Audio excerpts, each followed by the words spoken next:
La educación está reprimiendo los talentos y habilidades de muchos estudiantes y está matando su motivación para aprender. Ken Robinson. En los últimos 50 años, las esferas económica, cultural y personal han dado un vuelco en el mundo entero. Y sin embargo, los sistemas educativos no han movido un ápice sus programas y sus objetivos. ¿Por qué se aburren los niños y niñas en el colegio? ¿Por qué llegan al mundo adulto sin tener idea de sus propios talentos y capacidades? El líder en educación y creatividad, Ken Robinson, llama hoy en redes a demoler una educación nacida para y por las sociedades industriales. La sociedad de la información actual necesita jóvenes creativos y motivados.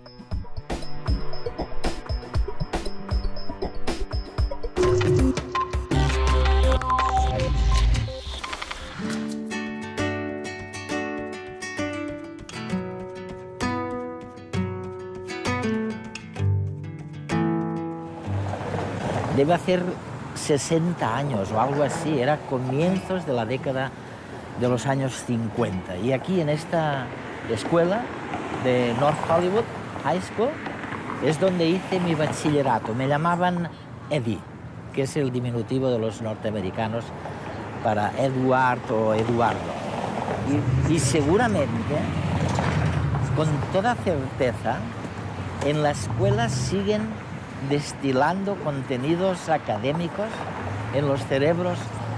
Lo que hay que hacer es enseñar cosas distintas de las que me enseñaron en los años 50 en esta North Hollywood High School. ¿Por qué distintas? Porque lo que nos enseñaban entonces estaba muy bien para el mundo industrializado, para conseguir trabajo en el mundo que había salido de la revolución industrial. Pero no nos enseñaban lo que hace falta para innovar, para ser creativo.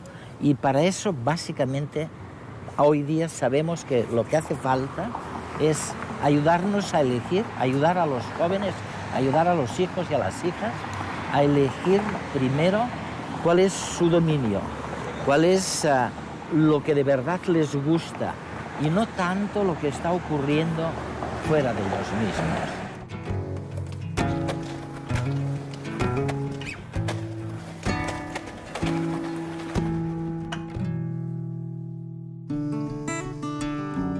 Mark Prensky, escritor y consultor, especialista en aprendizaje, resumió en redes hace unas semanas las capacidades escondidas de los niños. El deber de las escuelas, en mi opinión, es motivar a los chicos. Este es el motivo por el que no van a dejar de existir los profesores. Su trabajo es darles luz. ¿Tienen nuestros hijos trastorno por déficit de atención? Esto es lo que muchos creen. Les damos Ritalin y otros fármacos. Esto es lo que dicen nuestros hijos. Yo no tengo déficit de atención, simplemente no estaba escuchando. ¿Cómo encendemos las luces para estos chicos? Yo creo que la mejor forma es con aquello que les apasiona. Y creo que así toda esa mala prensa en torno a nuestros chicos la vamos a ver con otros ojos. Voy a darles una metáfora nueva. Digamos que nuestros chicos son cohetes espaciales. ¿Qué quiere decir? Pues que van rápido, que se lanzan de cabeza a lugares desconocidos, que son muy volátiles, que son difíciles de controlar con precisión como los cohetes de verdad. Necesitan ser programados adecuadamente, necesitan combustible adecuado y buenos pilotos y quizás requieran algunas correcciones a medio camino como los cohetes de verdad.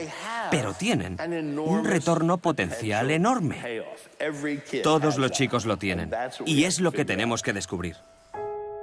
El educador y asesor Richard Gerber también alertaba del desarrollo social de los niños de hoy. Un reto que tenemos como educadores es este. Nuestros hijos vuelven a casa tras la escuela cada día y aprenden más por sí mismos y de sus amigos en las redes sociales que en el aula, ¿o no? Como sistema educativo, ¿cómo podemos comprender este fenómeno? Los niños son consumidores sofisticados. Ya no tienen que esperar a que les enseñemos las cosas. Las encuentran por Internet, crean vínculos de amistad, aprenden unos de otros. Hace muchos años leí algo tuyo que me fascinó. porque pensé que nadie había dicho antes algo tan sencillo y tan cierto a la vez. Dijiste que elevar los estándares o los niveles de educación no sirve de nada si los niveles en cuestión no son válidos o si están equivocados. Y desde entonces he intentado leer todo lo que has escrito, como Out of Our Minds, por ejemplo. ¿Podrías explicarnos tu punto de vista? Mi experiencia es que la mayor parte de nuestros sistemas educativos están desfasados, son anacrónicos. Se crearon en el pasado, en una época distinta, para responder a retos diferentes. Con el tiempo, se han vuelto cada vez más limitados. En todas partes del mundo hay intentos de reformar la educación, y uno de los grandes mantras es que hay que elevar los estándares. Y me hace gracia porque, por supuesto que deberíamos mejorarlos siempre, pero no sirve de nada aumentarlos si están equivocados. Por ejemplo, en la mayoría de sistemas, se insiste mucho en elevar los estándares de matemáticas y de lengua, que por supuesto son muy importantes, pero no son lo único que cuenta en la educación. Las disciplinas artísticas cuentan, las humanidades cuentan, también la educación física. Me gustaría saber si es cierto que ha habido tantos cambios turbulentos, que ha surgido esa disparidad o esa gran brecha entre la educación por un lado y las necesidades individuales de las personas por otro. ¿Cuáles son, de verdad, esos cambios que han ocurrido? Pues creo que hay varios. Si nos planteamos cuál es el propósito de la educación, los políticos a menudo hablan de volver a lo esencial, a lo básico. Y creo que hay que hacerlo.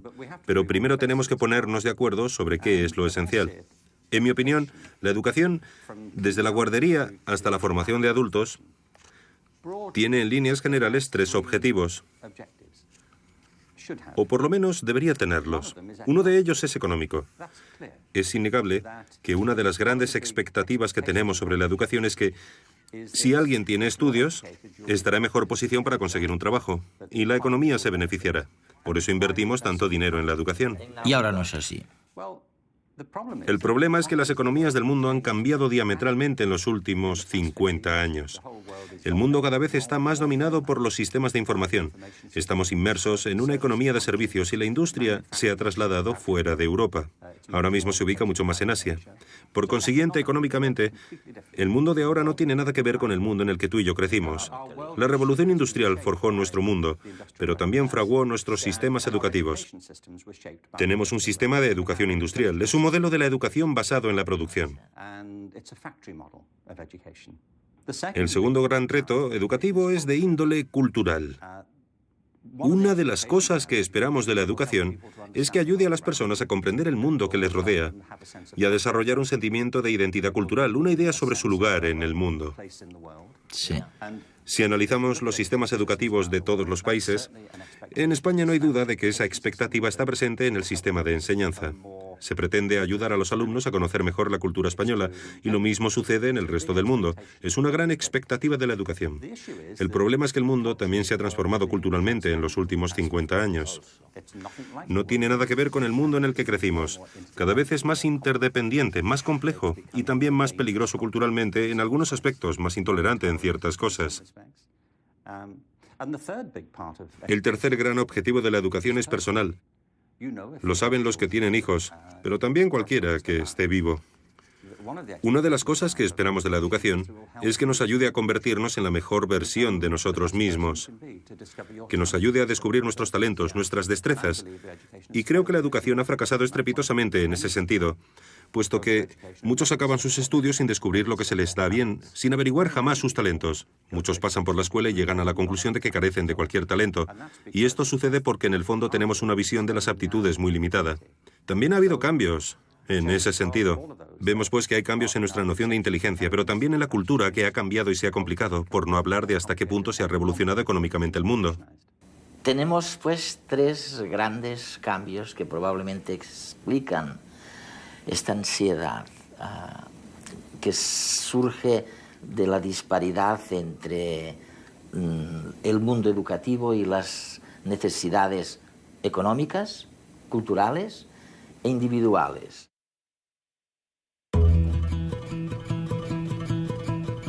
Hacer un fuego, cazar, recolectar plantas comestibles, fabricar recipientes y armas.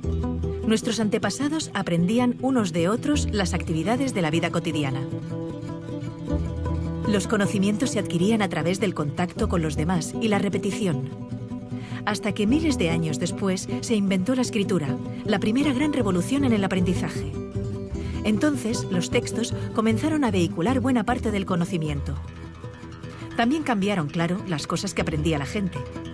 Nacieron las primeras escuelas. En ellas, un individuo, el profesor, tenía unos conocimientos que dictaba a una serie de alumnos, que los aprendían. En el siglo XVIII, cuando se produjo la Revolución Industrial, se comenzaron a regular los sistemas educativos. El objetivo era preparar a los trabajadores que luego estarían a cargo de las cadenas de montaje en las fábricas. Individuos que hacían lo mismo una y otra vez durante muchas horas al día.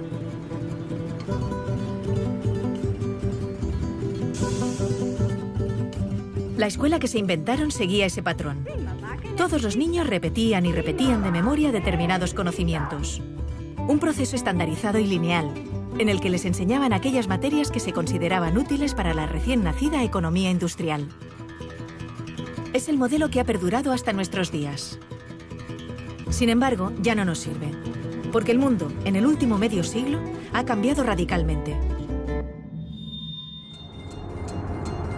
Los avances espectaculares que se han producido en ciencia y tecnología han hecho, por una parte, que pasemos de ser una sociedad industrial basada en la producción masiva de objetos a una sociedad de servicios y de información, en la que el motor son las ideas y la creatividad, la capacidad de inventarnos nuevos oficios más acordes al siglo XXI. Y por otra parte, los descubrimientos científicos nos han permitido conocer mejor cómo funciona nuestro cerebro, el órgano encargado del aprendizaje, y descubrir algo que los griegos ya sabían, que no aprendemos repitiendo, de memoria, sino haciendo, cuando nos emocionamos. Por eso, hay que transformar la escuela de arriba a abajo. Necesitamos un sistema educativo que, mediante el aprendizaje social y emocional, fomente la educación personalizada, que potencie el desarrollo de cada individuo, que estimule la creatividad, la pasión, la energía, el talento. Porque nuestro futuro está lleno de nuevos retos que requerirán nuevas soluciones, y estas dependerán de cuán creativa, vital y variada sea la gente. Y también feliz.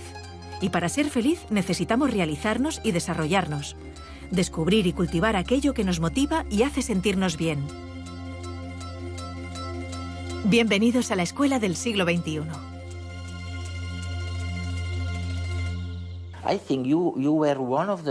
Creo que fuiste uno de los primeros del sector educativo en hablar de la desafortunada división entre ciencias y la cultura o las artes. Y es curioso, porque nosotros, cuando preparamos programas científicos, a menudo tenemos que enfrentarnos a un dilema. Nos planteamos que un tema no encaja bien en lo que los científicos denominarían temática científica, así que es mejor descartarlo. Pero tú afirmas que como resultado de esta escisión entre la ciencia y las disciplinas artísticas, hemos ignorado un campo fantástico, el de la creatividad. ¿A qué te refieres exactamente? Pensemos de nuevo en la educación. La mayoría de países no instauraron un sistema de educación pública obligatoria hasta mediados del siglo XIX. Se trata de ideas bastante nuevas. Dos factores influyeron mucho en la educación. El primero fue la economía industrial, que provocó una cultura organizativa de la educación extremadamente lineal, centrada en los estándares y la conformidad. Y el otro gran factor de influencia, en mi opinión, fue la cultura intelectual de la Ilustración, que desencadenó en la cultura académica de la educación. Una de las características de la enseñanza es que hay una jerarquía de asignaturas en las escuelas. En la mayoría de sistemas tenemos, arriba de todo de la jerarquía, la lengua, las matemáticas y las ciencias. Un poquito más abajo están las humanidades, como la geografía y los estudios sociales, o la filosofía, cuando se enseña. Y debajo de todo están las disciplinas artísticas. Hay poquísimos sistemas educativos, no conozco ninguno de hecho, que enseñen danza con el mismo rigor y sofisticación con el que se enseñan matemáticas. ¿Por qué hay esta jerarquía? Muchos te dirán, es evidente, tiene que haber una jerarquía. ¿Pero por qué? Creo que hay dos motivos. El primero de los cuales es económico. Se cree que las materias que están más arriba en la jerarquía son más relevantes para el mundo laboral. Para encontrar trabajo. Sí. Y te encuentras con afirmaciones como, no te dediques al arte, jamás serás un artista ni te ganarás la vida con el arte. No hagas música, es muy difícil salir adelante como músico. Así que un argumento es claramente económico. Pero lo interesante es que nadie te dice, no te centres en las matemáticas, nunca serás matemático, ni tampoco, olvídate de la química, jamás serás químico. Esto se debe a que en nuestra cultura intelectual existe una asociación entre las ciencias y cierto tipo de conocimiento objetivo. Se cree que al trabajar con las ciencias, se trabaja con hechos y certeza, que son las cosas que marcan diferencias en el mundo, mientras que las disciplinas artísticas se asocian con los sentimientos y la expresión personal, por lo que están muy bien para entretenerse, pero no son importantes para la economía. La Ilustración y la Revolución Científica crearon un modelo de inteligencia y conocimiento que ha imperado en nuestra cultura. Desde entonces, el arte se ha asociado con la corriente del romanticismo del siglo XIX, con la expresión de sentimientos. Y creo que es un problema enorme, porque esto ha disociado el intelecto de la emoción. Y hemos pasado a considerar ambas cosas como separadas, en detrimento tanto de las artes como de las ciencias. La creatividad ha pasado a asociarse con lo artístico y no con lo científico, porque se cree que la creatividad tiene que ver con la expresión individual de las ideas. Yo propongo, entre otras cosas, retomar una concepción de la creatividad que nos devuelva la relación entre las disciplinas artísticas y científicas, puesto que ambas salen perjudicadas de la separación. Mientras hablabas, pensaba en el patrón que sirvió para establecer que alguien estaba en la parte adecuada del conocimiento, lo que llamamos el cociente intelectual. ¿Por qué demonios hemos creído durante tanto tiempo que la medición del coeficiente intelectual era importante para la vida económica? ¿Por qué? El cociente intelectual fue una de las nociones que surgió del crecimiento de la psicología y la sociología, de los intentos de aplicar las mismas características de las ciencias físicas a las personas. Lo importante es que había dos fuerzas. Por un lado, un verdadero espíritu de investigación, para ver si podíamos medir la inteligencia igual que medimos el movimiento de las mareas, pero también coincidió con el crecimiento de la educación pública, que requería una manera eficaz, rápida y objetiva de caracterizar a las personas para poder educarlas. Se necesitaba saber, en cierto modo, si tenían una inteligencia normal, inferior a la media o extraordinaria. Alfred Binet, cuando creó el primer test de inteligencia en París, estaba interesado en los niños con necesidades educativas especiales. Para descubrir cuáles eran sus necesidades, necesitaba tener una idea de cuál era la capacidad media. Este era el objetivo inicial. No obstante, los test de inteligencia se volvieron fundamentales para la categorización de alumnos en las escuelas públicas, pero también para la selección en el ejército. Se han convertido en un mito, me parece. Han pasado a formar parte de nuestro léxico cultural como si fueran objetivos. Una de las organizaciones más importantes que hay es Mensa, la organización de personas con cocientes intelectuales altos. Y me parece estupendo, no voy a criticar a Mensa, pero me planteo si esto es así realmente.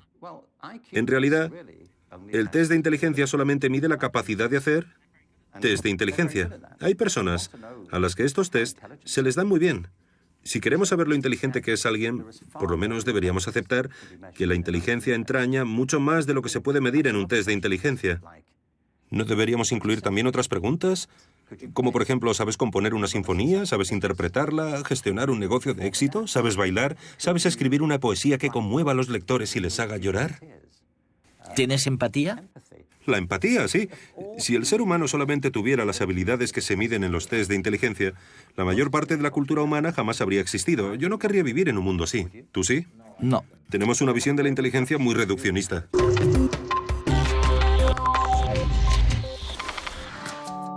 El psicólogo Mark Greenberg recordaba en redes la problemática de los profesores frente a los nuevos retos de la educación.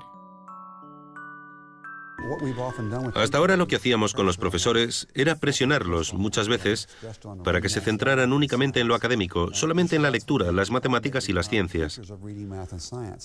Y en eso se han convertido, en profesores de lectura, de matemáticas y de ciencias. Pero la mayoría de profesores eligieron la profesión porque querían llevarse bien con los niños. Les gustan los niños y quieren pasar tiempo con ellos, educarlos, prepararlos para la vida. Y conforme se lo vamos permitiendo y les brindamos más habilidades para hacerlo, descubren que disfrutan mucho más enseñando. Para Richard Gerber, el valor de la educación está en el camino, no en la meta. En cierto modo hemos olvidado que lo bueno de la educación está en realidad en la experiencia, en el momento, en la alegría de descubrir algo, en la satisfacción de tener una pregunta y poder buscar una respuesta, y no necesariamente en la propia respuesta. Creo que muchos niños y muchos profesores en el sistema educativo se sienten frustrados porque, por culpa de las presiones y la obsesión por los resultados, la magia del viaje se ha disipado. Me parece que este es el motivo por el que cada vez hay más niños que abandonan los estudios enseguida que pueden, porque no ven en ellos ninguna pasión, ninguna emoción. Y es a raíz de esta fijación con el destino final que ignora la alegría de lo que pasa por el camino. ¿Cómo voy a estar atento en clase? Datos y datos, fórmulas, información... Si ya no me acuerdo de lo que estudié el año pasado. Que si la capital de Ecuador es Quito... Pero estoy seguro que eso está en Google. Me parece que nos enseñan igual que antes. Nos educan igual que a mis padres y a mis abuelos. Y a los padres de mis abuelos. Así... es difícil estar motivado. Ahora se ha puesto de moda decir que tenemos TDA, porque creen que no atendemos en clase. Algunos niños sí que tienen un problema y les dan pastillas. ¡Toma pastillas! Pero a otros lo que nos pasa es que estamos muy aburridos. Porque con las cosas que nos gustan podemos pasarnos horas y horas. ¿Por qué en lugar de darnos pastillas no intentan motivarnos? Para que seamos creativos, para que inventemos, para que soñemos, que nos den ganas de aprender. Pero si vivimos en una época súper chula, tenemos el mundo a nuestro alcance, con un clic. Yo me paso horas navegando por internet, mirando vídeos, jugando. No sé, es que en el cole me duermo. Piensen en ello. Me gustaría explicitar o sugerir a los telespectadores los grandes cambios. ¿Cuál es el contenido real de estos grandes cambios a los que se está refiriendo Ken Robinson? Vamos a ver, empezó todo por un tipo de pensamiento que era el de la Edad Media. Ok. Luego nos dice en dos palabras cuál era la síntesis de este pensamiento. Después viene el Renacimiento, que es totalmente o muy distinto. Después viene el pensamiento de la Revolución Industrial, lo que llamamos la Ilustración. Después viene otro tipo de pensar distinto, que es el Romanticismo. Y por último... En estos momentos, ¿dónde nos encontramos? ¿En pocas palabras? En pocas palabras, toda la historia. Bien, procuraré ser breve. Toda la historia moderna de Europa, en unas pocas frases. En cualquier caso, la corriente mayoritaria en la Edad Media es que, por lo general, todo el mundo estaba muy dominado por las ideas de la Iglesia y había una jerarquía social y económica muy marcada entre la aristocracia y la población rural. En general, era un estilo de vida muy rural, especialmente en toda Europa. En el Renacimiento, el desencadenante fue el redescubrimiento de los textos clásicos, de los pensadores y filósofos griegos y romanos. Esto condujo a un renovado interés por la vida intelectual y la belleza, y a nuevas maneras de reconsiderar nuestro lugar en el mundo.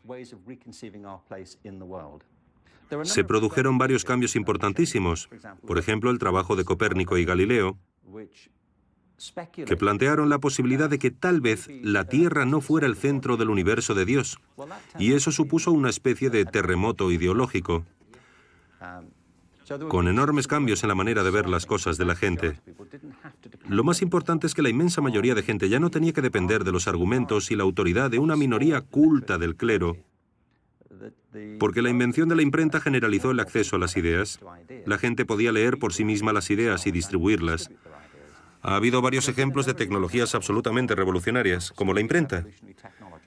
La televisión también fue una de ellas, y creo que la cultura digital de ahora también lo es. Pero supongo que si hubiera que definir el gran cambio en unas pocas palabras, diría que la conciencia humana ha ido expandiéndose más y más hacia afuera.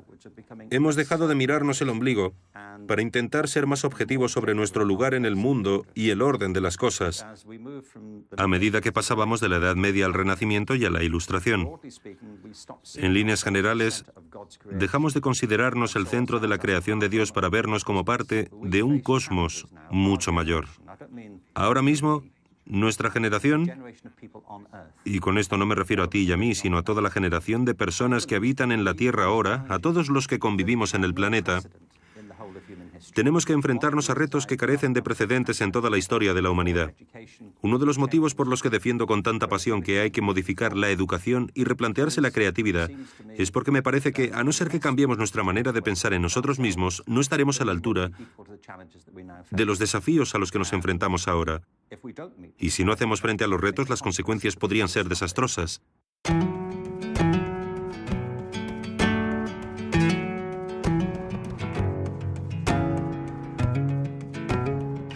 Si no estás dispuesto a equivocarte, nunca llegarás a nada original. Ken Robinson.